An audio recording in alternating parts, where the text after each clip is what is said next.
All right. So for today, I think we're going to be talking about the title of Can Anyone Design? Should They? And with me today is Shanjit and Saf. Hello. uh, Hey, so I'll just jump straight in lah. We'll start with what do you guys think is design? Before we say, oh, can anyone design? Okay, what is design? oh my God, I thought of Granted, this would you question start? before. You don't have the answer. Sharon, start. Uh, Based on okay. Oxford Dictionary. Mm, when it comes to design, as I see design is, it's all about rendering your intention. Like if you intend to create something or you intend to, it's like build something or you intend to write something. So anything, whatever is your intention, if the process of rendering that intention is the verb part of the design. Now, what you get at the end, that is the noun part of the design. So generally, when we say design, it has two parts. One is like the process, and another is the output. Mm. Yeah, sounds about right. which is still the design word. So the design as a process, which is the verb part, and then design as a noun, which is the Yeah, outcome part. All right. yeah. Interesting that you mentioned intention, because that was exactly the second sentence I wrote on my notebook. is, Okay. is intention crucial to design? Is intention crucial to design? Yeah. Is there Yeah. design without intention? That's my question.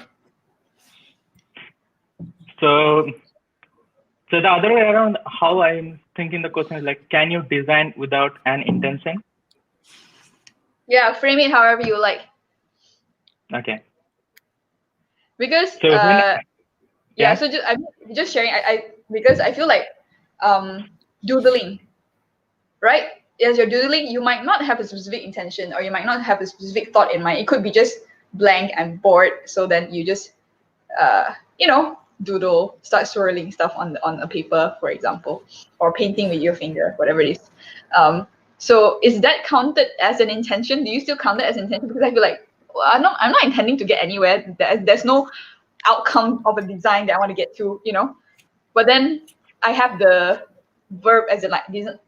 I don't even know whether it's called design, but it's doodling. So yeah, is intention crucial to start designing, or like can I you will design say without intention? I will say yes, it is important. When you say design, you are starting from an intention. So intention can be to solve a problem, or intention can be to beautify something. Intention can be anything, but you start from that intention.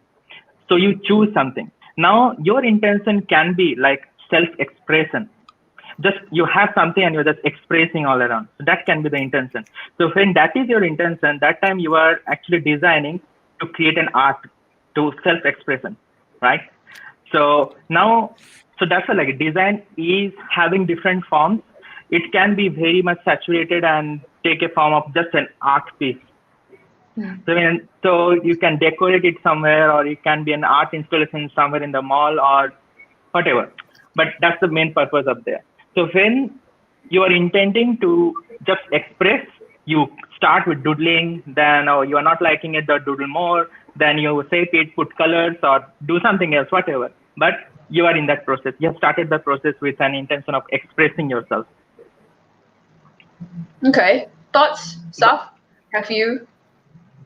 I think like when I heard you said doodling as an example, my mind Hmm. went to would then that be called art? And then when Shiranji kind of explained that, intention behind creating art is also design because you have an intention to. I think like certain art you do have an intention. So I went to your intention was to go nowhere. So if the doodle kind of brought you nowhere, then it is with intention. But I think in terms of design, in its term, in our context or like in specific context, I think I would like to highlight I was struggling with understanding styling versus design. And so I watched a lot of the interior decorating competition. And it was giving people comments like, oh, but anyone could do this because you're more styling and you're not designing. But they didn't really kind of unpack what's the difference.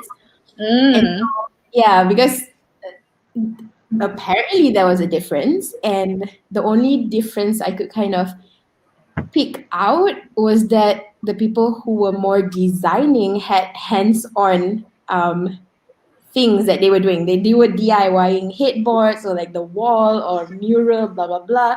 But the stylists were more, I shop and I kind of build the room based on whatever I purchase.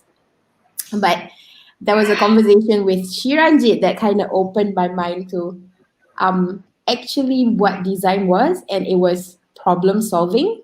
And it's Mm. like, yeah, I mean, it's not really like you're used to kind of relate design with beauty, but then beauty is subjective, but you don't have the right words to how to kind of I was like shocked seeing my own face. Okay, so where was I? Okay. So I was saying that, okay, design and beauty. So we were having this conversation about can't beauty or things that are pretty just pretty and not have an intention behind it, or not have any kind of purpose behind it. And he was kind of making his point, saying that it comes from solving a problem. And then I realized what the interior design judges were actually saying, because the people who were not just shopping and making a room pretty were actually putting in a lot more thought in solving the homeowner's problem, and kind of putting in that thought process behind what they curate for the room. Like it could be just placing storage system because they know a problem is they have a lot of things around the house, for example. It might not be pretty to majority of people, but it might be pretty to some, because pretty might be in that sense functional and practical, or gives a sense of peace ke. So yeah, I think that is what I now think about design. Like design is problem solving, but it seems weird to define design that way. So is styling a style of a way of problem solving as well? Then is styling part of a design? Styling is basically No. just a subset of design because it's technically to beautify. Whereas you're talking about design as in like problem solving, as in like if I go to IKEA and get I don't know furniture specifically to solve the fact that you have a lot of shoes. And you need to arrange your shoes somewhere, and then that is counted as design rather than styling. But I'm not building my own shoe rack. I'm getting it from somewhere. But Oh, okay. Well, I would say no. I would say because you came with the intention to solve the problem of having a lot of shoes, it would still be, you're designing your whole way to have a solution to that problem. But styling would literally mean staging something, and it might not actually solve problem. It might cause a lot of problems. okay. All right. Okay.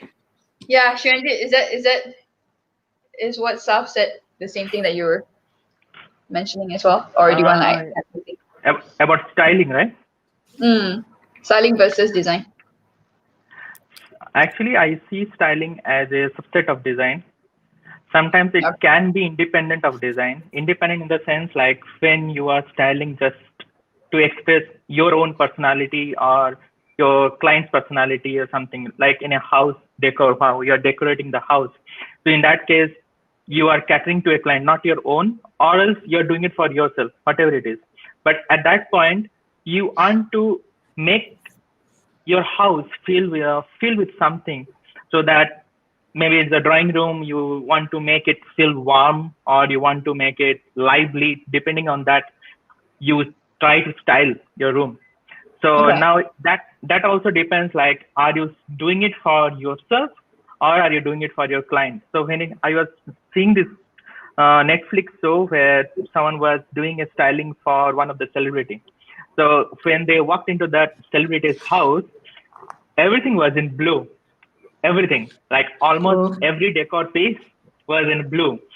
And that because the person favorite color was blue, so she just wanted to make it in that. So the person who had walked into their house, what they did is they just brought in different clothing that they started styling their wardrobes and all those. So that is also a design actually in that sense, because now you are actually solving something. You want to give the personality to that home, to that room, or something like that. So how I see design is everything, and everything is a design. Whatever you look around yourself, yeah. So if you are conducting this, so you might have thought something altogether that why you're conducting all those things. So that went out, like when you choose this platform for broadcasting, you might have gone through some research why you chose this plan. You have your own reason. So this itself, you are already designing this. Design doesn't have to be something always material that you can see. It can be something intangible you cannot see altogether. It can be a relationship also. You are unconsciously or subconsciously, you are actually designing your own relationship with people also. So how you see design is actually a lot bigger than how we see design in current days. Mostly when we say design, we immediately associate it with aesthetics and visuals. Exactly. That's the most common way of approaching it. Yeah, that's very true.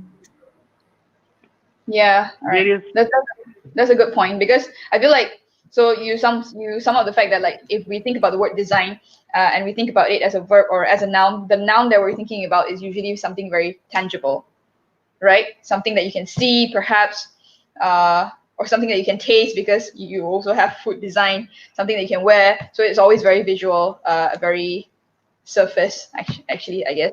Whereas when you mention design would include things like relationship and whatnot. So those are a lot more than what people think encompasses design.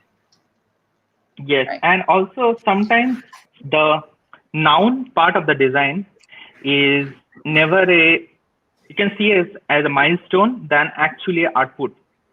So most of the time, what we associate design as the noun part, we see it as that material or whatever, the tangible thing. But sometimes that output is not tangible also. As I said, the relationship. So when a relationship has formed into something good or something bitter, either of it, so that is not tangible. It is an intangible aspect. It is love or hatred or whatever it has become. Yeah. But it is also consciously two people have thought through how that has come together. So that is also an outcome of it, of your design. So design is always, that's why it's like when you say design, it may be invention, it can be imitation, like a copy of something. It can be like you are in archaeological sense, you are excavating something because you have something in your mind that there are something things that you want to excavate. So that can be also a part of the design. And then there are like many other aspects of design, like how you see it. Well, then we'll definitely need more than this session to cover everything. I feel like a good question to have is why does the world portray design as something non-attainable? You know, like when you talk about design, we'll say, "Oh no, I don't have the creativity. I don't have the touch to design anything." But it's actually in everything we do. It feels like it's part of everything we do, but it's not portrayed that way. It's always portrayed as, you cannot, get it for yourself. You can't do it. You'd have to be of a certain, you'd be able to show a specific output, then you are a designer, or That's Actually, pretty interesting. I have been pondering on that question since a while. Like, why is it like that? Why is that this kind of struggle for every designer? Yeah. But I feel my personal reflection on those things and looking at people whom I consider as my mentor and all, I feel like in real sense, anyone can design. Everyone can design. Like it's in human mind to make. It's about humanity. So you want something to achieve, and you start your process from there itself to achieve it. So you are actually in the continuous process of designing something or the other. when you say making, when you say building, these are all different terms, but it all makes one specific purpose. That is, you are actually creating something. You are designing something in that sense. Even the developers, the architects, the engineers, every one of them are actually making something. And when it comes to does everyone has the ability to design, and should we consider everyone as a designer? If these two are questions, then I will say that yes, everyone can design, but everyone is not a designer. But if the question is that can everyone become a designer, then again, yes, everyone can become a designer, but everyone doesn't pursue that as their career path. So when you say that okay. Wait, Okay. is this because we are also constraining the term of designer to only specific fields? Whereas if, let's say, you do understand design as whatever you said, including the intangible outcomes that you have, part of humanity, then actually everyone is a designer. Answering the question, can everyone design? Yes, everyone can design. But designer as term of how people understand it, no, not everyone is a designer. Is that what you're saying? Exactly. Okay. Yes. I would like to. I don't. This is my opinion. I feel like when Saf was mentioning that, it is something that is like unattainable. Could it be because the whole idea of design, the whole idea of design thinking is the iteration part as well, right? And that is like the endless bit at the end of the process that will usually never end, because you are supposed to keep iterating. And then I was writing this in my notes as well. Like, what are the factors you need to take into account before designing? Because like nature, you design so that you want to have all these objects in mother nature to survive. It's the survival of the fittest as the theme, right? So then it is unattainable, because technically you will have to iterate all the time, and mother nature has been iterating for billions of years. So hence, when we think about, because for us it's like, once you have something, then that's the end, right? That's the outcome. That's where you feel, okay, accomplished and everything. But the whole idea of design is you will never it's just reach for perfection, but you'll never get perfect. Is that is that why? Do you think that is why people think like, oh yeah, design, as a concept, you never. Yeah. Actually, when we say about that perfection, so the way we see perfection, someone else quoted this very well.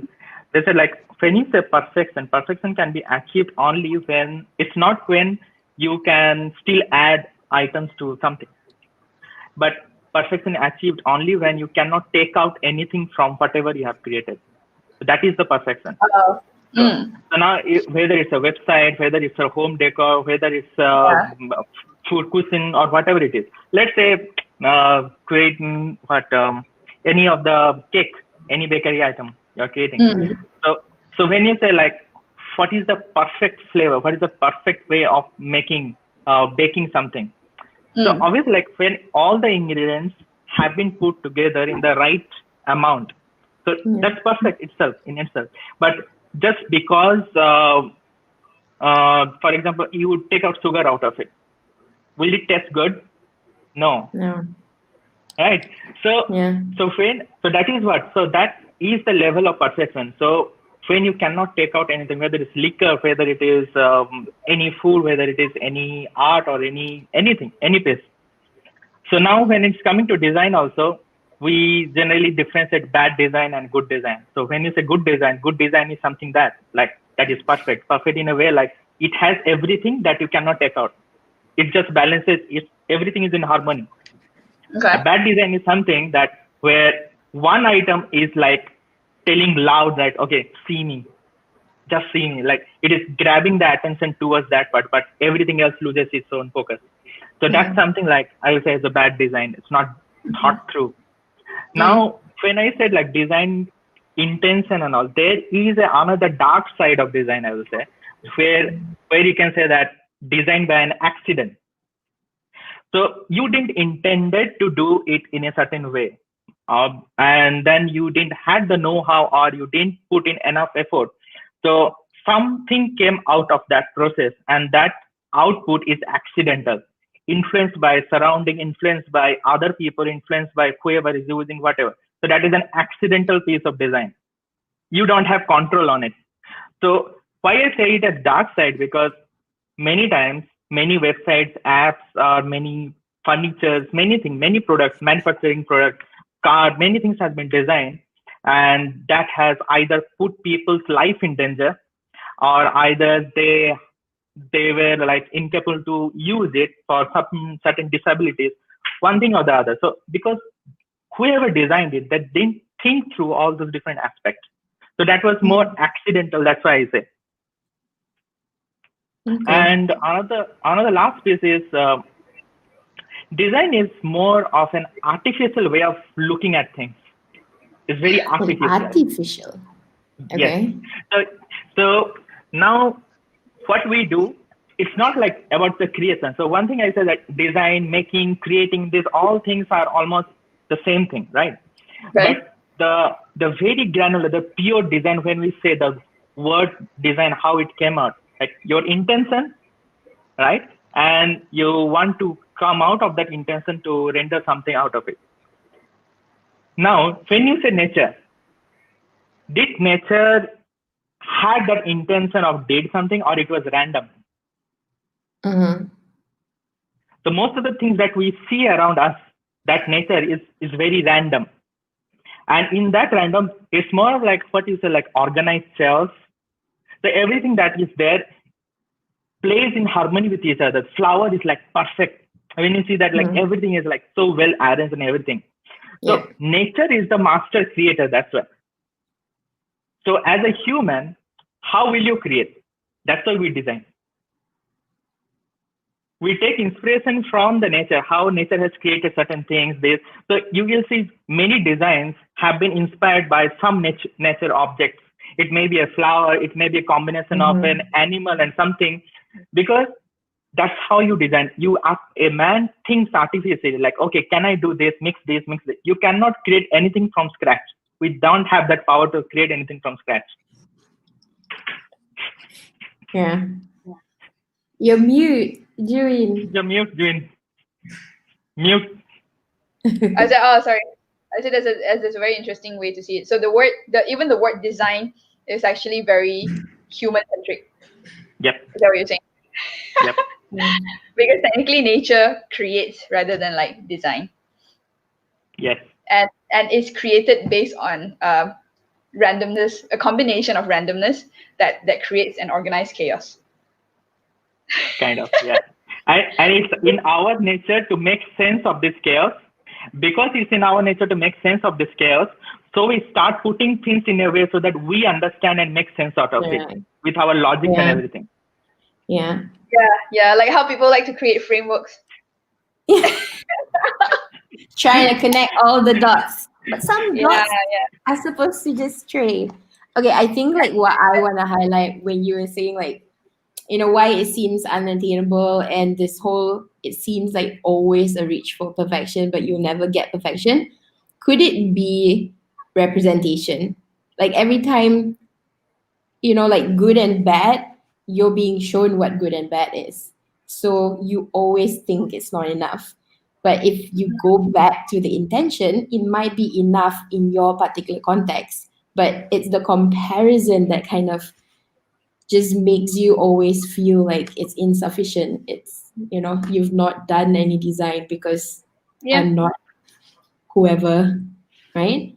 But it seems like the design thinking movement does make it attainable. Like when they reach out to kids, the I can movement, those type of thing, then that part, I think it exposes a lot of children and the communities to make it something attainable. But of course, it doesn't connect with what, you know, the society defines as beauty when they talk about design. But it does solve problems. Maybe that's the problem. So things like the design thinking process that introduces the emotional aspect of stuff might help as well. Because I think the whole idea of it being not attainable is because you have an expectation of what should be perfect, right? But you're not grateful for all the failures that you have, all the flaws, perhaps. If you are already grateful with all the flaws, and like, oh yeah, this is like what Mother Nature would be like organized chaos, right? It is a mutant, but yeah, that's part of that's supposed to be part of what I design or what I Right. create. Yeah, then you will get there. It's almost Because like you want to be Mother Nature. yeah. Yeah. I think that we're trying to just put it into a box, right? So hence, yeah, then you'll be like, oh, but everything cannot fit into the box, or like the box is too big, the box is too small, whatever lah.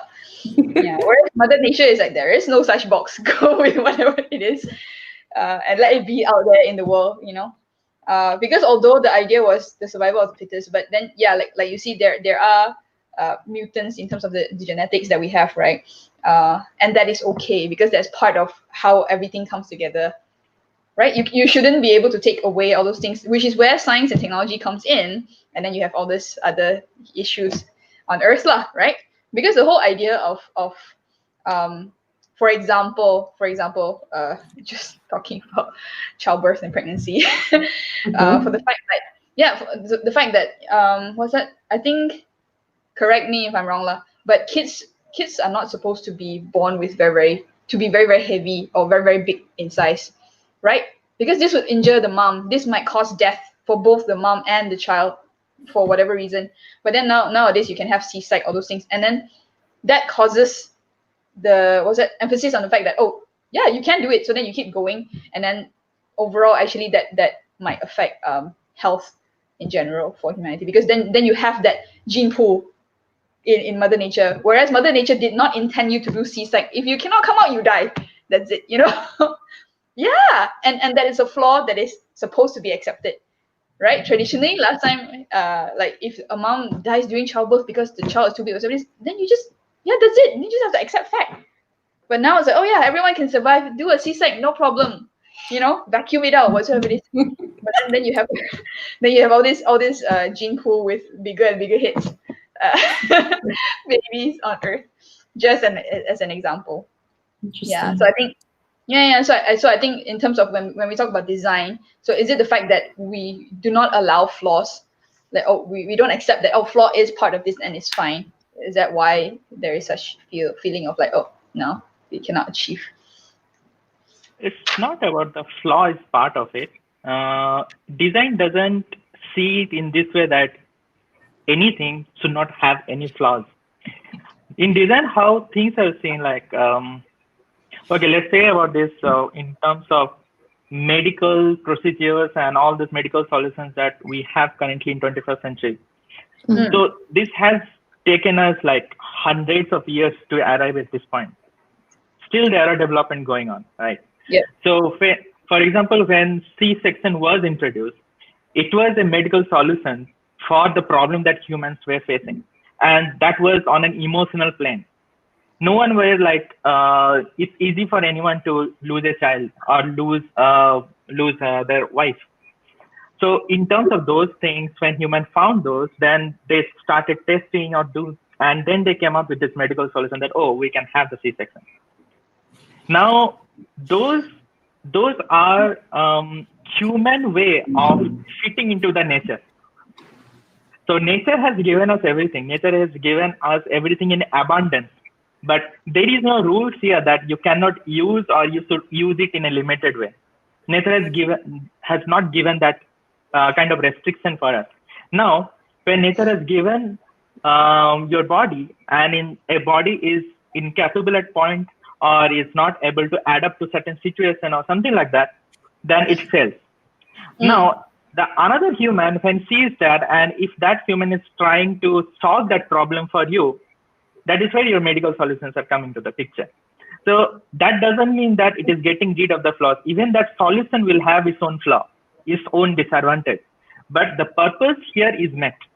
So the main purpose is met. So whenever you are designing something, doesn't mean that it is always good or it is like 100% good. There will be flaws in that also. But that flaws is to be solved sometime later in the future again. So that's where the evolution part of design comes in. So you make something today, and then after 20 years, you discover that, oh, this is having this flaw. And then you iterate and then you evolve from that. Yeah, so building on that, because whatever you said like triggered me a little bit, because I was wondering, it is a problem because human cannot accept death. Is that why? So like Can then say that. then it becomes a problem to solve, because it's like, oh wait, I lost my wife, I lost my child, for example. Then be like, no, I cannot accept death. We have to solve this. Hence C-section, for example. But humans, like not humans, sorry. We technically we're animals, lah, right? We're part of the animal kingdom, but we do not regard ourselves as that.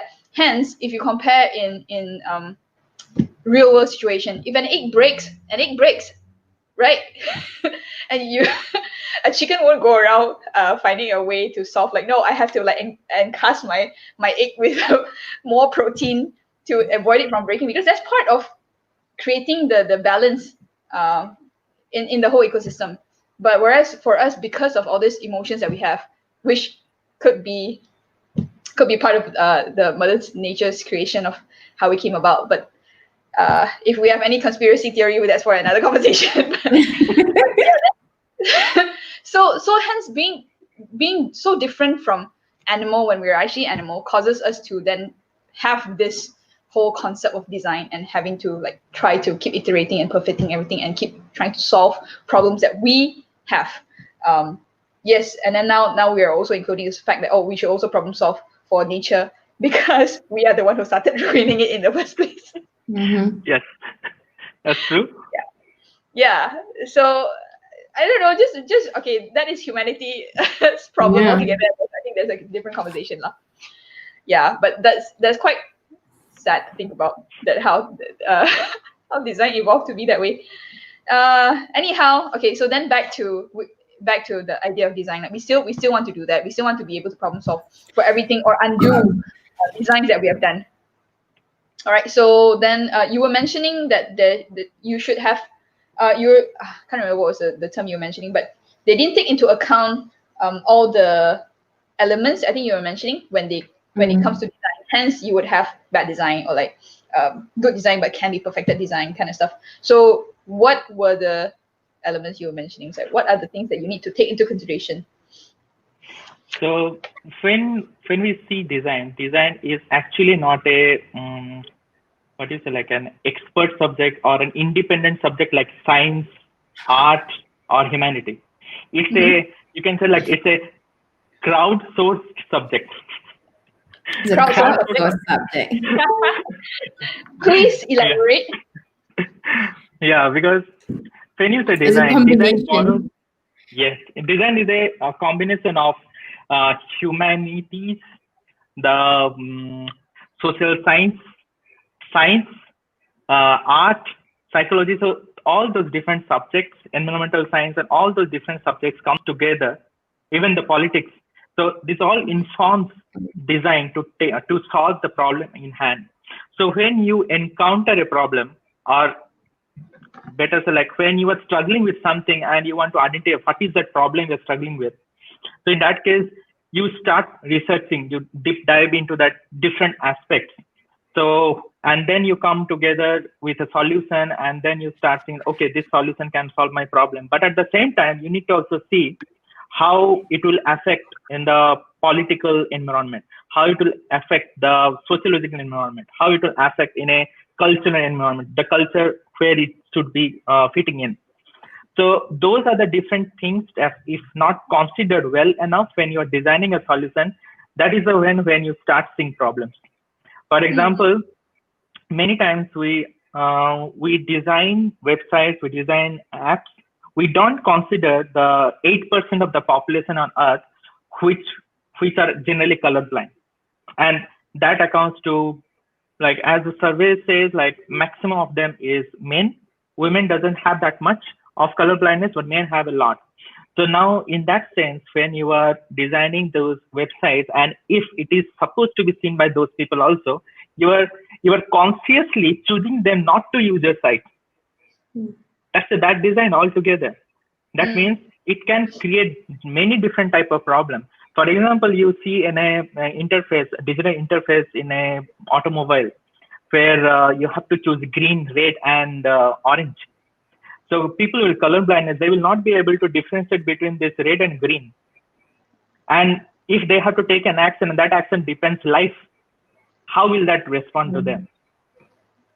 That's where problem happens. That is why there are bad designs, and you can say those bad designs are also unethical design. Unethical designs are examples of you will be seeing some marketing campaigns, and it will have some kind of text to that actually motivates you to click, but it takes you to something else, and you see that next day your credit card balance is low. Yeah. Lucky it You're has not making happened me to me yet. think about the color green and red and how it very strongly represents the correct and the wrong, or like danger. And did it come from, thinking about the colorblind theory? So the Like logic finally, behind okay. no, actually the logic behind the colors came from very early history. For example, red. Red generally symbolizes passion or danger or things like that. And the reason is because it is the most prominent color in fire. Oh, okay. I was thinking blood, but okay. Maybe that too. If you So lose when you blood, see, you will die. there Danger. may be, yeah, so there may be some other historical evidences that can point why the red color is seen as a danger. But one of the prominent reason is like you see the most the red spectrum of the fire and the blue spectrum of the fire. Those are the most extremes. That's why the infrared exists beyond the visual light, and that is beyond the red, and the ultraviolet is beyond the violet color. Exactly. But they make us believe blue is peace, but it could be more dangerous than red. No, so now blue is peace because the abundant blue you see is the sky and the water. Yeah, So that that's is true. how the psychological association with the blue is more calming. Mm-mm. And like when you had this, what is it, in the Stone Age, when fire erupted everywhere, the jungle and all that story we listen. So yeah, so when you see fire, fire is danger, and red, yellow color is also represented with vigor, energy Okay. in general, because yellow is associated with sun. So that's how those color associations were derived. So we didn't create anything. We derived all those psychological associations from the nature that is occurring anyway. But now you see like those colors will have different cultural specifics also. Like in some culture, Exactly. red will have a different significance. In some other Yeah, cultures, it's different. Black and white is also having the similar. yeah. But having said that, and also said that, some of us, a bad design is a design that didn't consider a lot of, it wasn't inclusive of the people who are colorblind, and then saying that colors mean different things to different people, then why do we want to even design for everyone? Why can it not be for just a specific group? Good question. Because I think this is just a small part of the conversation. And this is going to be a lot more. Like we're going to be digging into a rabbit hole. I was talking to a Why friend who rapid? yeah, I was talking to a friend who mentioned about the design for gender. Let's just split it Okay. to male and female. You would already see that there is so much difference. Don't even talk about culture and races and like people who are like with disability, right? Just half, men and women. And there is already so much design flaws apparently. And I think currently because of the feminist movement and all that as well, people are taking more and more of this into account. And then it was mentioned. Simplest example is things like the height of the sink, conventional height of the sink. Oh, Yeah, then you will realize that actually it might have been designed better for men rather than for women. Things like cars, I think it was mentioned. It was in a podcast. She was sharing the podcast with me, and it was cars was designed for men. Even medical, like medicine or medical procedures were designed for men as well. And then they were talking about in terms of dosages. Uh, for example, dosages of medicine and also things like symptoms for heart attack, based on the research. And then usually they would just take a man as the representative of example. human, yeah, and then to say that, oh, this is the symptoms for heart attack. Whereas across time, I think they realized that women's heart attack symptoms are not the same as men. And then in terms of medical dosages as well, it is dosage for men, but actually for women you might need a lot less, for example, or like a lot more depending lah. So just splitting the whole human race into just two, there is already a lot of design flaws. Yeah. Then Yep. yeah, so then it comes to like what you said lah. Why do we have to design for everybody? Because this is then built into capitalism because you want to have mass production of stuff, right? Yeah, it's a whole rabbit hole going into this conversation. Xianjit, But you would like to add? Yeah, so there is another way of looking at this. Sometimes why we say inclusive design is way forward is because when you design for a small group of people who will be actually facing the trouble mostly, that problem, when you solve it, it solves the problem for a very larger group of people also. For example, you will be seeing like in some places, you'll be having staircases, but then you have the slopes, the staircases and slopes. Why are they built? Because first, the design were considered in terms of people who cannot walk.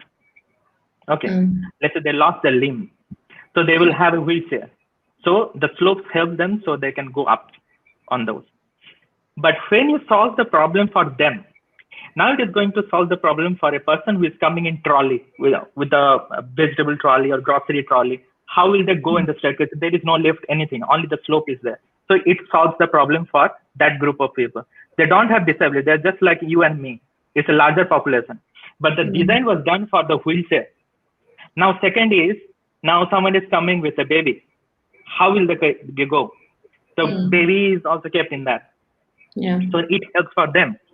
Then someone is actually not disabled from birth, but they just lost their limbs recently. So the person was actually normal before, but suddenly the person is now disabled. So it solves for them.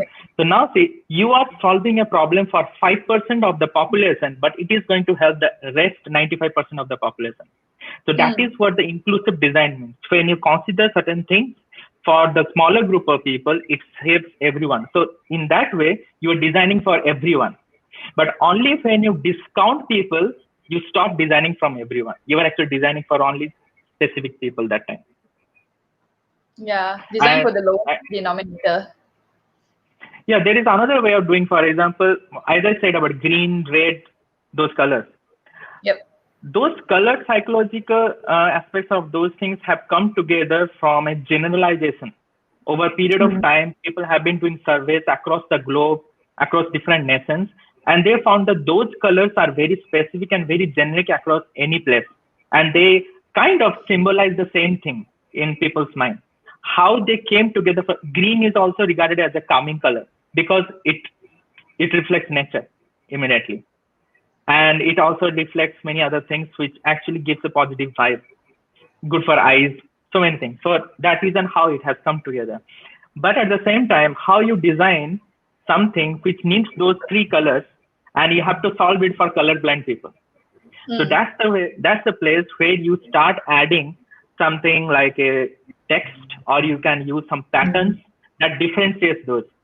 So in digital space, it is always good if you can design something that can sustain without any colors.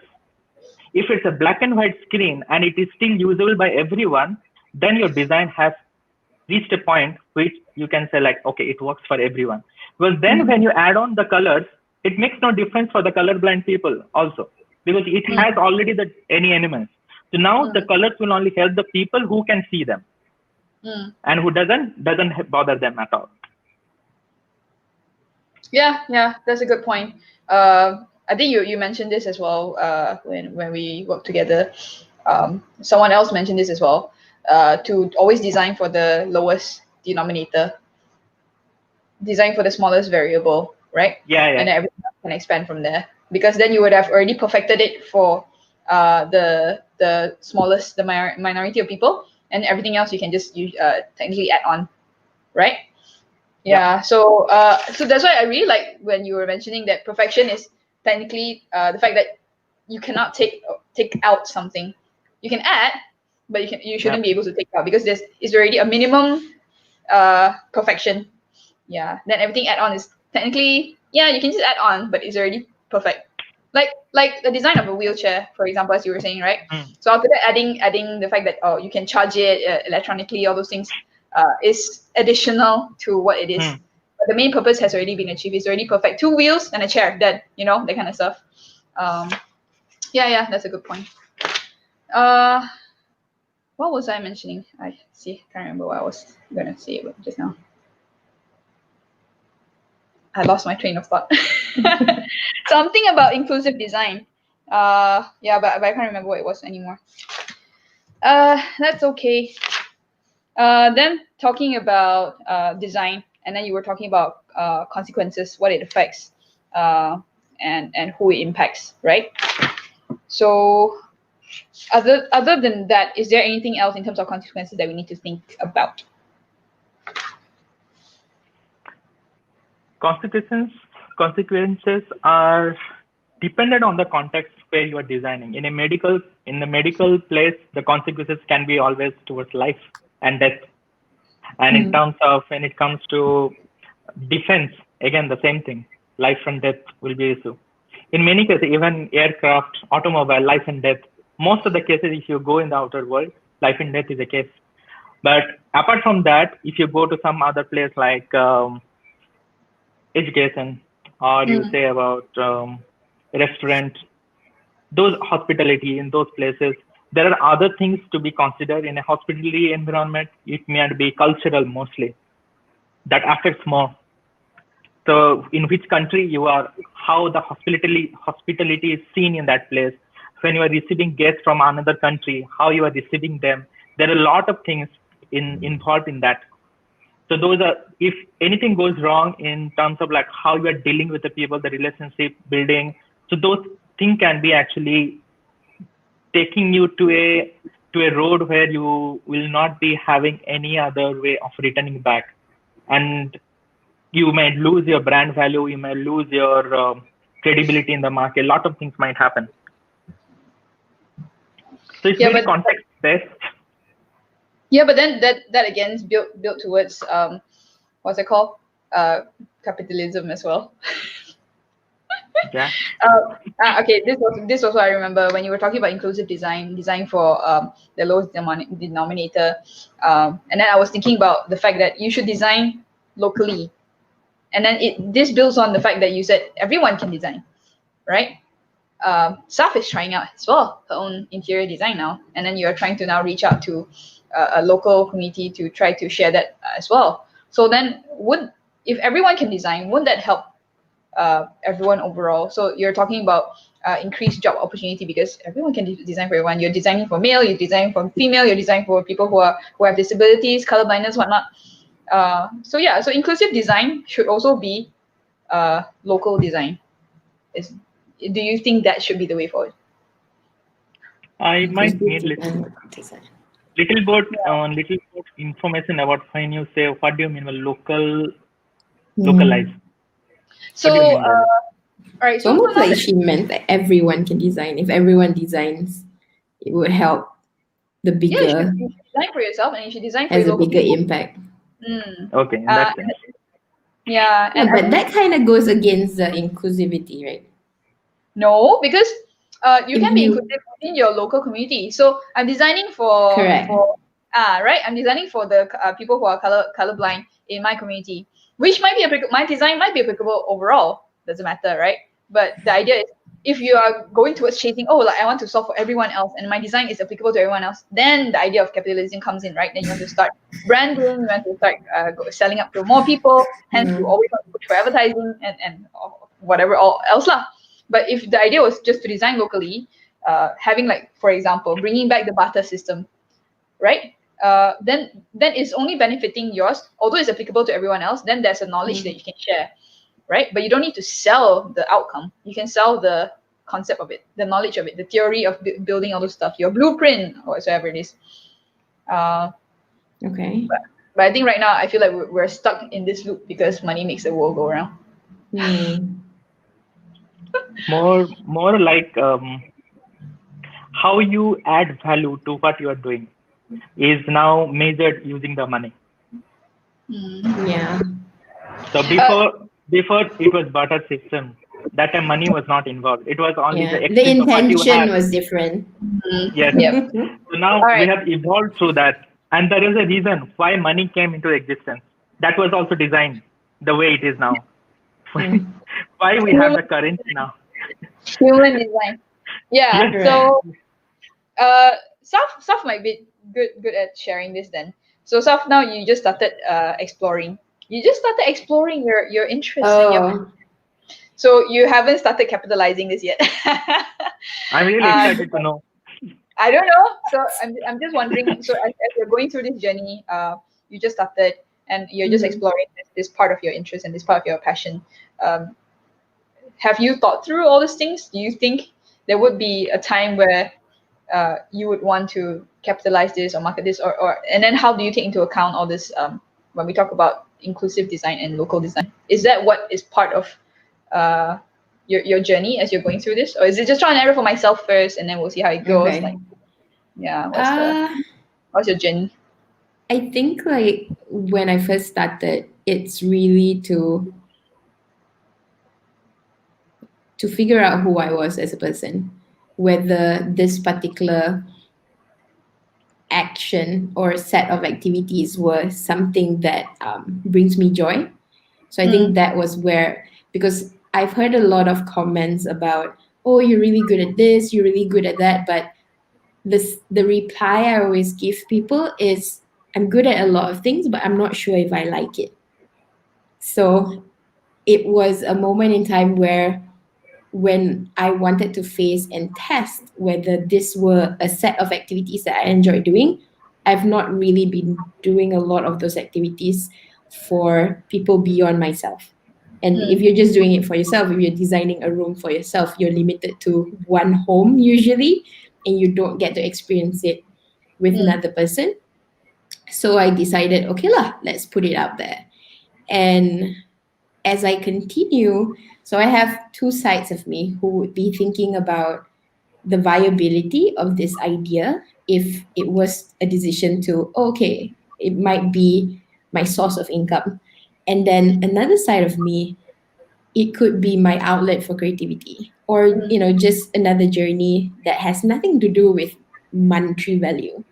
And I think in that whole process, a lot of times I struggle to believe whatever I'm doing has monetary value. From a business side of things, if you have a solid product, you're more like towards consumerism. Selling things is easier than selling services. mm, So, from a business standpoint, if I want to make money, this is not the business. Like, I keep struggling with myself, like, oh, I'm trying to make money with this. It's absurd. It's really absurd. So on good days, I know that I'm here to have an outlet because sometimes I just need to create, mm. and my day job doesn't give me opportunities for that at certain peaks of the month or peaks of the year. And so then I have this outlet to go to, and it energizes me for different parts of my life lah. Yeah. Yeah. Yeah, and I think I'm on the way to really believe that scaling down and simplifying my life is the Mm. way to go, rather than thinking you need to have this amount, you need to have this when you die, you need to have this when you grow old. Why can't you just have food and a home and that's fine? Yeah, I think Yeah, that's where I'm heading lah with all of these new projects. and I feel like you're not alone because I feel like it is an international trend to be True, dropping true. the monetary side. I just want to go Yeah, and plant my own food, and just be able to survive on uh, yeah, things that I grow, yeah. like Like and just just enough is enough. yeah, yeah. And I I think that probably, seems to be a growing trend. yeah. I don't think I could plant my own vegetables. I have to be realistic, but I don't need millions, I think. Yeah. Hence the idea of a communal. So some people can plant food, some people can do something else. That Exactly. Yeah. Exactly. Sharanjit, are you seeing the same thing for yourself? Is that how So you're my designing your life? You're doing photography as well, right? That is a type of design as well, visual design. yes, um, the process, yes. So the branding for it also, yes. The Photography branding is for more of it like also. photography is more in terms of art as I see it. But Mm. what I do in the photography, I use design, like creating the process of when I have a concept, an idea, and then I want to create the picture based on those concepts. So that's where I'm designing actually. And when I get it done, so that's the output of it. And in terms of, actually, I'm coming back to that local aspects of the Mm. design. Okay. So I believe like, yes, everyone once starts thinking that I want to do this one, and there is a reason why everywhere we are seeing there is a trend going on, like everyone wants to do something on their own or something like that. And Mm. that's also partly, as I see, is you have so many opportunities now that was not there few decades back. Yeah. And at the same time, there is like a information explosion on the internet. There's so Mm-hmm. many information out there. Yep. So when things become so chaotic again, the human brain starts to make sense about everything. And the only way to make sense about everything is to start organizing things by themselves. So that's Yeah. how like where your likingness goes around, like my likingness going to photography, illustration, art and else. So someone else's might go to pottery, furniture design or metal architects or something like that. So depending on your likingness, you will move towards that and try to do something on that around. So this is where your psychological aspect comes around. That is Maslow's need hierarchy. So we everyone go through that. It's not that you have the level one when you are starting up, and then at the end of your life you'll have achieved the number one. It's not like that at all. It's Yep. not so linear. It's more like loops around here and there, depending on the context. So now you Mm. are starting your career in something, you might have a need. That is where you are actually passionate about that. It may be the self-realization, it may be something you want to do for the community, whatever. But obviously that comes only when achieved some other aspect, like you have your physical needs done, you have your securities done. So once Mm. those things are done, only then you can go to the next level. Then you go to that spiritual level also if you want to go there. So Yeah. yeah, Yeah. I so mean, there are those things. yeah, it seems like that. If we think bigger in terms of like the whole globally how this is trending, I feel like you were mentioning in terms of the information explosion bit, right? So the creation of internet, whatnot. So it seems like a I think this is part of design thinking. Correct me if I'm wrong. The diamond shape concept. So the divergent thinking and then convergent thinking. So I feel like if you put that out globally, it was a divergent growth globally, and then now is conversion, as in like we're coming back to ourselves. What are we trying to do now? There's all these designs out there. So then now we realize, oh yeah, I actually just want to plant I just want to plant my own food. Like I just want to decorate my own house, and then that is my outlet of entertainment. That's my outlet of creativity, and that's how it gives me joy. So it's, yeah, might be quite Yeah. interesting. It might be just like an up and down, like any Yeah. balance in nature lah, I guess, right? You want to go up I, to explore everything Repeated first, after that cycles. you realize, oh yeah, yeah, it's a cycle. I really like how, I really like the way you related that, and it was really impressive how you're relating it globally. Like everyone thinking. but but That's but what you guys prompted me was a little bit of hope and faith in humanity, because I feel like, oh my god, like, things is just gonna go downhill from here. But and this is based on my little, very very little bubble of not like reading a lot or like not scrolling a lot of stuff as well.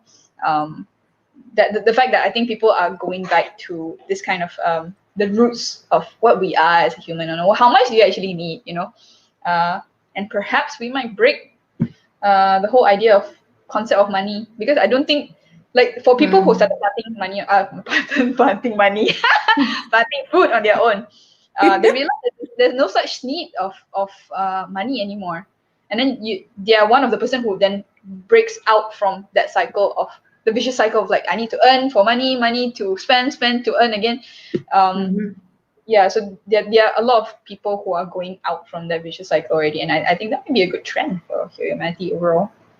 Such an But still interesting then, when thread you're of living in this conversation. society, Sorry, when you're Shanti, living in this now when you're living in this society where everything you want you have to buy it, whatever you do, you cannot get rid of that cycle unless like globally something is happening.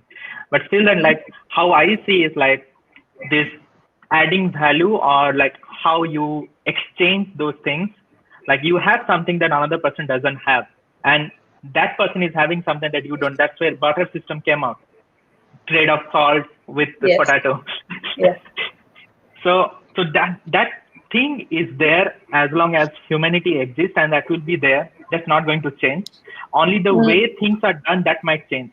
Today maybe money is there. Tomorrow something else will be there as a part of exchange. That will the face value of exchange. Now bitcoins are coming in, so maybe something else will be there in the future, which will replace Bitcoin altogether and money altogether. Some country, I don't remember which one is it, they have completely got rid of paper money. Everything is digital in some country. So that's all. Like when you say that money will not be there, I will say yes, it will just take a different form. Yeah. Perhaps. Yeah. No, that's an interesting rabbit hole to go down. Helps you reflect on life on a Sunday. Yeah. There's actually I think there's actually a lot more to converse about this lah, because I think we haven't even gone down the ethical design path yet in terms of conversation. But I will conclude it here. I think that's a good end to just retain my faith in humanity. Rather than just like be depressed because we don't have all these laws for design, whatnot. And I think a lot of the stuff that we were talking about, even as we were going into the different conversation, was still stuck to the fact that to the artificial part of the design. We haven't even gone into the fact that like politics, designing a relationship, designing community, society, all those things. And I think that might be for another day lah. It'll be interesting. Any parting words before we go? So in terms of today's thought, so conclusion to the topic. So can anyone design and should they? Yes. Parting advice, parting statements. Yes, go, Chen. Anyone can design. Who have an intention to create something or do something, yeah, everyone can. And in terms of becoming a designer, it's more of a professional decision that someone chooses in their career. That's it, and nothing else. So nothing stops anyone from becoming designer.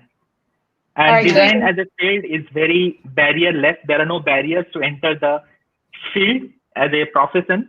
So anyone can enter, anyone can become a designer, anyone can grow as a designer in that.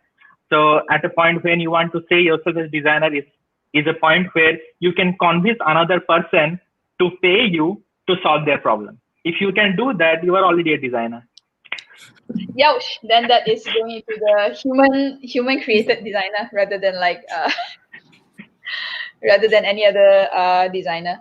So that is answering the can anyone design part. So should they?